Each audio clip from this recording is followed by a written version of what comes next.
तुम हिंदू हिंदू कर रहे हो। अरे जो हिंदू कहता है उसे जेल में डाल दो। अपने भारत की बात करो, अपने देश की बात करो, सर अपनी देश की बात करो। वीडियो देख रहे हैं सर, तो दलित को मारा भी होता ही है। अरे यार तुम बांग्लादेश की बात कर रहे हो, यहाँ जो मेरे आदिवासी दलित और मेरा मुस्लिम मेरा सिख मेरा ईसाई जो मारा जा रहा है, आदिवासी मारा जा रहा है, बलात्कार में बलात्कार हो रहे, बलात्कारियों को तो तुम छुट्टी दे रहे हो, उन्हें जेलों से निकाल रहे हो। जो इंकलाब लाता है, जानकारी करता है, समाज में जन जागृति लाता है, उसे तुम जो है जेलों में ढकोस रहे हो। अभी सरजील इमाम है और कई सारे CNRC के नाम पे जिन्होंने एक सच्ची बात कही थी, उन्हें 5-5 साल से तुम लोग जो है जमानत नहीं दे रहे हो। तो ये संविधान के खिलाफ में जा करके निर्णय के लिए जा रहे हैं। ये एक दिन हिसाब होगा इनसे, आएगा मूल निवासियों का राज। आप टेंशन ना लें, अपने हक अधिकार की बात करें, अपने आने वाली कल की नस्लों की जगाने की बात करें। बामसेफ एक जगह रहा है, हम भी इसकी विचारधारा को, ये आरक्षण केवल 10 साल के लिए राजनीति में था, लेकिन शिक्षा में होना चाहिए हमेशा। जय भीम, मैं मेवालाल और आप देख रहे हैं बहुजन समय। साथियों, आज बामसेफ का राष्ट्रीय मिशन चल रहा है अम्बेडकर भवन, रानी झांसी रोड, दिल्ली में। तो हमसे समझूंगा कि आखिर जो बामसेफ है, बामसेफ का नाम आते ही मन में लोगों के आ जाता है कि बामसेफ बना, मानो काफी सरकारी कर्मचारी एक कर करके। लेकिन क्या आज सरकारी कर्मचारी बामसेफ में है या केवल जनता और जनता भर गया है? और कैसे देखते हैं बामसेफ क्या आज जो यहाँ पर मीटिंग चल 3 दिन चलेगा? सर सबसे पहले जय भीम। आदाब, जय भारत, जय निवासी, जय इंसान, जय विज्ञान, जय जोहार। आपका स्वागत है तहे दिल से। आपने जो हमें वक्त दिया, अपने चैनल पर हमें जगह दी, मैं आपका तहे दिल से शुक्र अदा करता हूँ। जी सर, मेरा सवाल आपसे ये है कि जो बामसेफ का नाम आता है, तो बामसेफ का जब नाम आता है समाज में एक भ्रम पैदा हो जाता है। समाज जो बामसेफ कई कई टुकड़ों में बढ़ गया है, तो कौन सा ओरिजिनल है, कौन डुप्लीकेट है, कैसे पता लगेगा बामसेफ? सबका हकीकत है, जो मूल निवासी वो हकीकत है। एक विचारधारा है, ये एक दुकान नहीं है, ये एक धंधा नहीं है।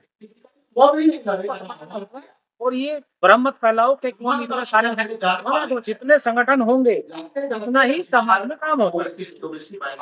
हर एक लोग अपने अपने क्षेत्र पर काम कर रहे हैं। जो बहुजन लोग हैं सब हमारे भाई हैं, जो हमारा मूल निवासी है 90%।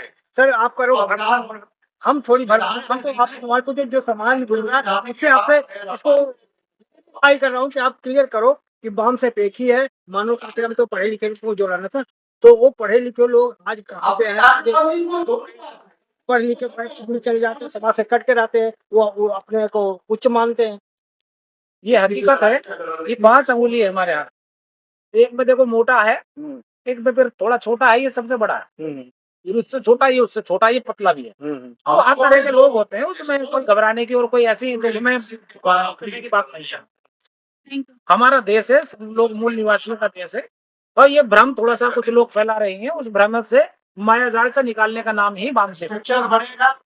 बामसेफ आज हम लोगों ने देखिए एक इसका नया पहला अधिवेशन, बामसेफ बहुजन एंड सोशल अलाइनमेंट फाउंडेशन, जो आज पहला है। माननीय वीर साहब उस विचारधारा पे काम कर रहे हैं जिसके ऊपर माननीय काशीराम साहब ने एक विचारधारा खड़ी की। पटेल साहब ने अपना तन मन धन लगाया था। माननीय संभव हो सकता है करना चाहिए। अब दीना भाना जी ने लेकिन वो सपना और लोगों का वो पूरा रह गया। तो सरकार का जो कार्य था उसको खत्म करके सरकारी तंत्र खत्म करके ऊपर ले आए हैं। इस बहुजन का जो ये आपको देख रहे हैं, ये नया प्लेटफॉर्म इसलिए खड़ा है, नया नहीं है, वही विचारधारा है, नया है। आने वाली नस्लें, जो हमारी नई आने वाली नस्लें हैं, उनको किस तरीके से अपने देश के प्रति, संविधान के प्रति, अपनी मानवता के प्रति जो हमारे सच्चाई का मूल्य है, उनका पालन हम कैसे करें। ये वो सर बामसेफ का असली मुद्दा क्या है, क्या विचारधारा है, क्या देखिए विचारधारा जो है इसमें इंसानियत की है, मानवता की है।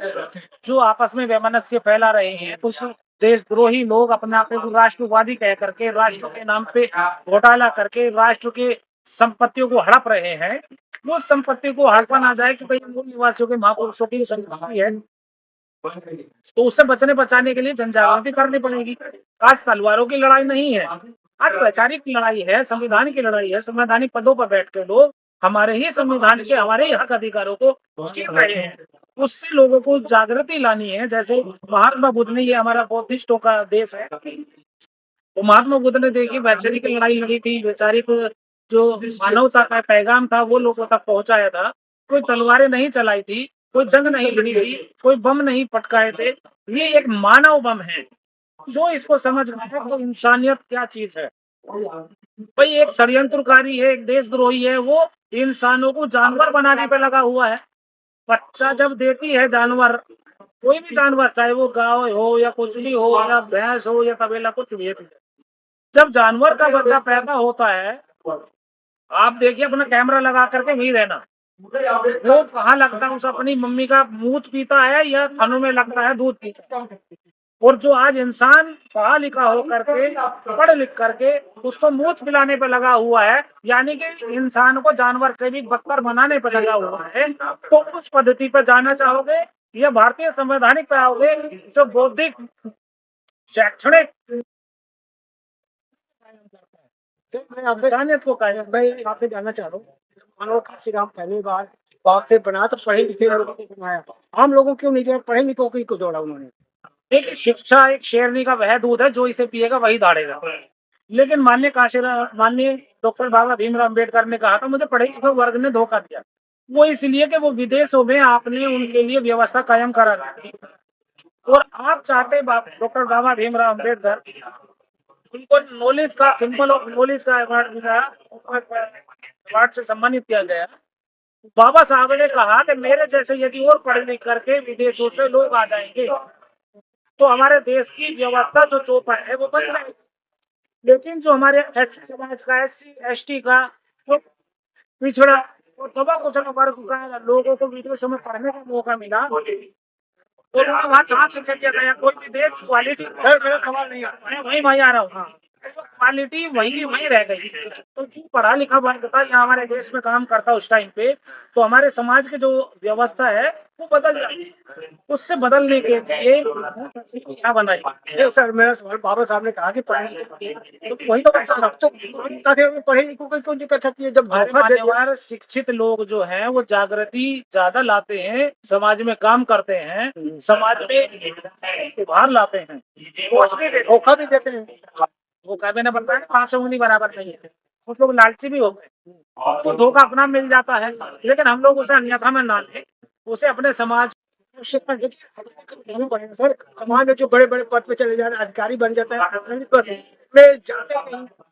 देखिए वो जाना चाहिए। बहन जी को देख लीजिए, जब से उन्हें मोह माया मिली है तो उन्होंने बहुजन समाज में जाने का इंतजार नहीं किया है, जबकि वो पहले हमारे केरल में, मवंडा में, गांव-गांव में योगी जी, आज उन्होंने जो गांव-गांव में घूम करके लोगों को आज उन्होंने बहुत बड़ा बवंडर खड़ा कर दिया। सर एक चीज और, ओबीसी को आरक्षण मिलता है, किसके टैक्स से मिलता है वो? ये सब तो हाँ, वो जो उनको अनुदान मिलता है SC ST OBC का, वो किसके टैक्स से मिलता है? वो हमारे संविधान से, हमारे मूल निवासी के टैक्स से। भाई मूल निवासियों का साथ में सच्चाई में धोखा हो रहा है। लेकिन सवाल तो ये कहते हैं हमारे पैसे का ये लोग, उनके बाप का पैसे नहीं है, तो जब यहाँ के नहीं है, मूल निवासी नहीं है, तो उनका क्या बाप का हो गया? वो तो हमारा ही लूट करके हमारे पर राज कर रहे हैं। क्या बात कर रहे हो आप? अब मैं कह रहा हूँ आप DNA टेस्ट करा लीजिए, पता चल जाएगा मूल निवासी कौन है, विदेशी कौन है। क्यों नहीं करा रहे हो? जाति का जनगणना आज तक नहीं हुई। अरे 1931 में जनगणना हुई थी, आज तक नहीं हुई है। क्यों नहीं करा रहे हो आप? यानी डर है ना आपको? डर है ना कि आपके जो अधिकार हैं, आज 80% आपने कब्जा कर लिया पूरे देश में, पूरे संविधान पे। मैं करूँ SC ST के लोग कब तक दूसरे के बल पर करें, अपनी कमाई से क्यों नहीं आगे बढ़ते हैं? आरक्षण नहीं जीता है बाबा साहब ने आरक्षण को, ऐसे नहीं कहा गया था। वो 10 साल के लिए आरक्षण दिया था और फिर शिक्षा में आरक्षण, शिक्षा दीजिए ना। आज शिक्षा के तो तुम अड्डे जो है खत्म कर रहे हो, दारू के अड्डे बिल्कुल खोल रहे हो। क्या आप मानते हो लोगों को यार गुमराह कर रहे हो, लोगों को नशेबाज बना रहे हो। अडानी जो है वो कौन सा चरस अफीम गांजा का व्यापार करता है, उसको तुम जो है तो पूरा आप मानते हैं 10 साल का आरक्षण था? बिल्कुल बिल्कुल मान, खत्म कर देना चाहिए, खत्म कर देना चाहिए। नहीं, किस चीज का 10 साल आरक्षण था? राजनीतिक बाकी तो नहीं था ना, नहीं। लेकिन सबको मिला देता अरे कि 10 साल का आरक्षण। शिक्षा में दो ना यार, क्लियर तब क्यों लाता? क्लियर कीजिए कि देखिए, दो शिक्षा में 10 मान्यवर जो राजनीतिक 10 साल का आरक्षण मैं है। आपको खुद बतला रहा हूँ, आरक्षण बाबा साहब ने रखा था, तो जो राजनीतिक से दूर था, हमारा समाज राजनीति में यदि जाएगा, तो बाबा साहब ने कहा था कि मैं नौकरियों में तो नहीं 10 साल का था। अरे सर, नौकरियों में भी लाना चाहिए, सबको देना चाहिए, लेकिन जिन्होंने आरक्षण नहीं, मेरे जो कंफ्यूज पैदा कर रहे हैं समाज में कि आरक्षण को 10 साल के लिए था, लेकिन वो राजनीतिक आरक्षण 10 साल के लिए था, वो थोड़ा क्लियर करिए मैं ना। आपको बतला दूं, ये आरक्षण केवल 10 साल के लिए राजनीति में था, लेकिन शिक्षा में होना चाहिए हमेशा के लिए, क्योंकि शिक्षा एक बिल्कुल जो घिसा पिटा बिल्कुल नीचे दबा कुचला वर्ग है, उसको ऊपर करने का नाम शिक्षा है। उसमें इंसानियत आती है, वैज्ञानिक दृष्टिकोण आता है, नॉलेज आता है। बाबा साहब ने देखिए, यदि वो चाहते तो वो भी मोहनदास करमचंद गांधी की तरह बैरिस्टर बन के आके अपना कपड़े वपड़े उतार देते। हमारे बाबा साहब ने कहा कि हम लोग कोट पैंट पहनने वाला बनना होगा, और उंगली दिखाई कि चलो संविधान में आपको हक अधिकार दिया गया है कि दबा कुचला वर्ग से आपको उठाने का काम किया गया है। चलो संसद की ओर, चलो विधानसभा की ओर, चलो राज्यसभा की ओर, चलो विधान परिषद की ओर। हमें अपने समाज को वहां ले जाने की जरूरत है। उसके ऊपर प्रयास कीजिए, तुम ये आरक्षण के चक्कर में मत पड़िए, अपने हक अधिकार की बात कीजिए। आज महंगाई बेतहाशा हो गई है, आज चिकित्सा के नाम पे बिल्कुल ढकोसला है, लूटा जा रहा है। अरे गरीबों तक को तो यार ये मोबाइल का झुंझुना दे दिया कि लो जी, इसमें अपनी अपडेट करो। जिन पे मोबाइल चलाना नहीं आता, पढ़ा लिखा वर्ग नहीं है, वो अपना इलाज क्या कराएगा? मैं उसमें उलझा रहता है खर्चा बनवाने में। क्या देश वाकई भाई हिंदू, पहले तो मुझे ये बतला दो है क्या? तुम हिंदू हिंदू कर रहे हो? अरे जो हिंदू कहता है उसे जेल बना दो।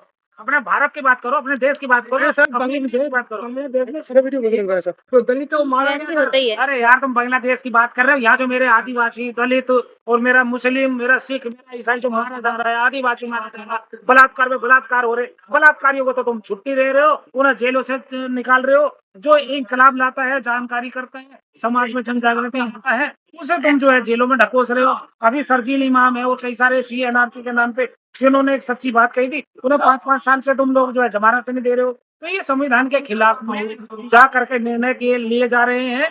ये एक दिन हिसाब होगा इनसे, आएगा मूल निवासियों का राज।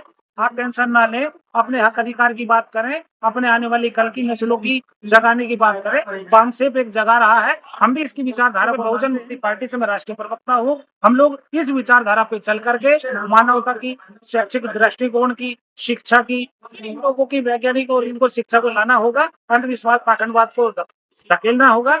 जो आज मूल निवासी है उसको जागना जगाना होगा।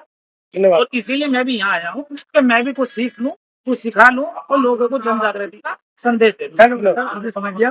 तो साथियों, राजू गादरे थे। कैसी रही बातचीत पत्रिका में जो बताया, और आप कहाँ से देख रहे हैं कमेंट में लिखेंगे, और हमारे चैनल पर नए हैं तो चैनल को सब्सक्राइब करें, लाइक या कमेंट करें, और आर्थिक मदद भी करें। धन्यवाद। जय भीम।